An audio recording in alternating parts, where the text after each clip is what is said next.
Hey guys, and welcome back to another Star Wars video. We're just a couple of days away from Skeleton Crew, and we have a lot of news. From a blatantly derivative poster which Star Wars fans have called out, to new details about when Skeleton Crew takes place in the Mando-verse. This is going to be a fun video. But first, Denis Villeneuve, the director of Dune, has just majorly dissed the Star Wars franchise. And this has sparked a large fandom response, because it turns out he thought Star Wars went downhill in Return of the Jedi. He's not one who says modern day Lucasfilm under Disney is bad. He's not liked it since Jedi, despite being a diehard fan of A New Hope and The Empire Strikes Back. He's one of those fans who got really put off by the ewoks. It was over the top, really. I think so, like all those teddy bears all over the place. And he says he's still mad about it, and quote, "I'm not even dreaming of directing Star Wars." So very straight to the point, there you have it. Villeneuve has long cited Star Wars when discussing his favourite movies, but he says he has to be honest, he's not a big fan of everything that came after the 80s. And it started with his dismay in Return of the Jedi. Here's the quote, "I was the target audience. I was 10 years old. I became obsessed with Star Wars. I mean, The Empire Strikes Back is a movie that I anticipated the most in my life." And rightly so, guys. You guys know, Empire is my favourite movie as well. He says, "I saw the movie a billion times on screen. I adore Star Wars." So then here is the contentious bit. The problem is that it all derailed in 1983 with Return of the Jedi. It's a long story.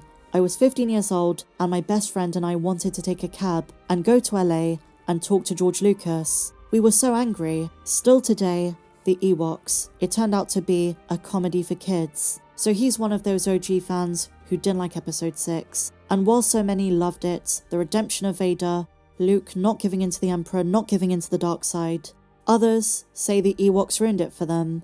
Another famous person with this opinion is Seth MacFarlane, who made it very clear in Family Guy's third Star Wars parody. So you know, when we talk about criticisms of Star Wars, they've always been a thing. Star Wars under Disney might not be what a lot of fans expect and hope for, but it's not as if there weren't criticisms during the original trilogy, and of course, even more during the prequels.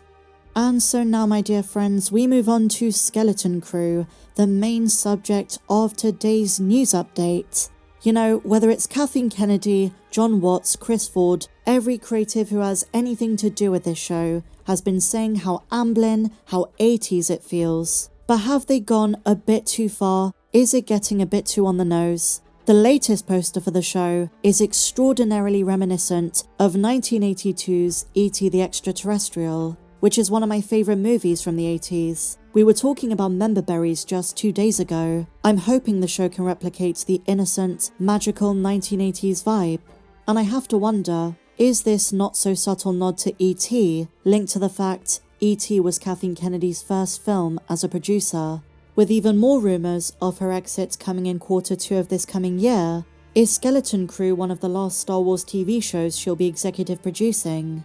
Rumours of her exit have been swelling for years, but this time, it's coming from reliable insider Jeff Snyder, who says she is expected to remain until sometime between April and June of 2025. She could obviously renew her contract, but it is possible her successor could be announced at Star Wars Celebration in Japan. There has been some vetting going on behind the scenes, but like I said, for all we know, she intends to renew her contract. Bespin Bulletin believe she will remain in her position until at least one of the announced Star Wars movies comes out in theatres. But I couldn't help but think of the link to Kathleen Kennedy's legacy when looking at this poster. And you know, I think Star Wars fans really want change at Lucasfilm. A common sentiment is that there is too much damage that's been done to the IP, and time to take it in a new direction. And it has often been said, outside of her unpopularity with Star Wars, she has accomplished a lot as a producer in the movie industry. E.T., Jurassic Park, The Sixth Sense. But the way she's managed Lucasfilm and what's become of Star Wars has certainly been under scrutiny for various and good reasons. And another thing to note, E.T. is already canon in the Star Wars universe. In E.T., Spielberg added a Yoda cameo, and to return the favour, George Lucas included an E.T. cameo in The Phantom Menace, but they later became a canon species known as Asogians. They appeared in one of my favourite prequel novels, Cloak of Deception. They also appeared in a couple of comics, and could you imagine if they once again make a live-action resurgence in Skeleton Crew. Their most recent appearance was in Star Wars War of the Bounty Hunters issue number 2 in 2021. So they are on Disney Lucasfilm's radar, but similar to what I said for the poster, would it be too on the nose if they appeared?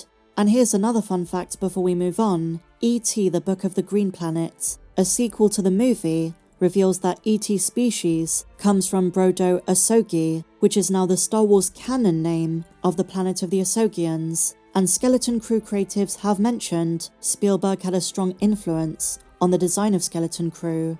So if I were to make a prediction of a wildcard species that might appear, it's this. But I guarantee you, it might not sit well with a lot of fans. It's too on the nose, too unoriginal. Oh, and by the way, that is how many responded to the new poster.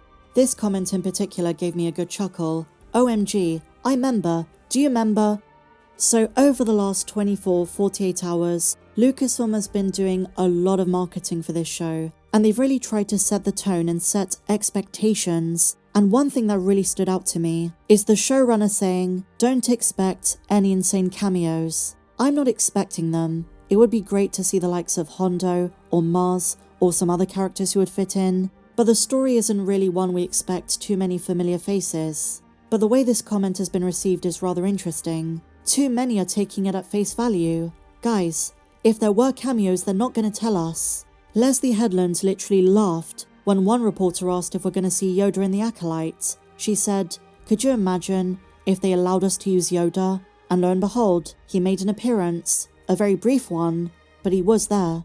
Jon Favreau and Dave Filoni are another example of keeping things very close to the chest. Be it for Mando, Book of Boba Fett, Ahsoka, we had a lot of cameos that no one saw coming, even in spite of rumours. Two of my favourites that no one knew a single thing about were the New Hope deleted scenes characters appearing in Book of Boba Fett, Cammy and Lays, Luke Skywalker's friends, who by the way have their own dedicated sections in the new Star Wars encyclopedia.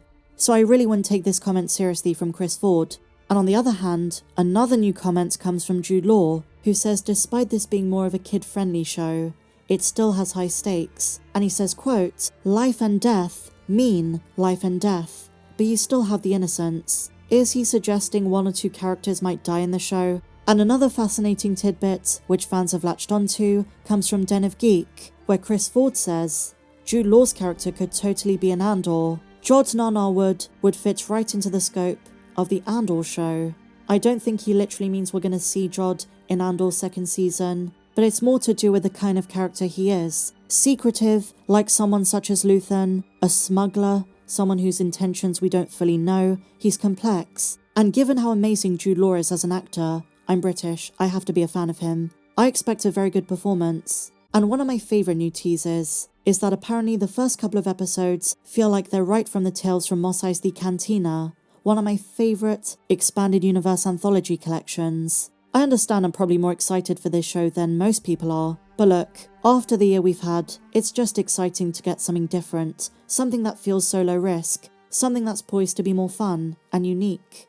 And believe it or not, my dear friends, there is even more. We are on a Skeleton Crew roll today, but we finally know when in the timeline Skeleton Crew takes place. Obviously it's during the Mando-verse, obviously it's after Return of the Jedi, the New Republic is in power, but exactly when has been something of a question for most of these shows. Well, for once, they've given us a definitive, concrete answer. Skeleton Crew takes place after the Mandalorian Season 3, so we're really moving forward in the New Republic.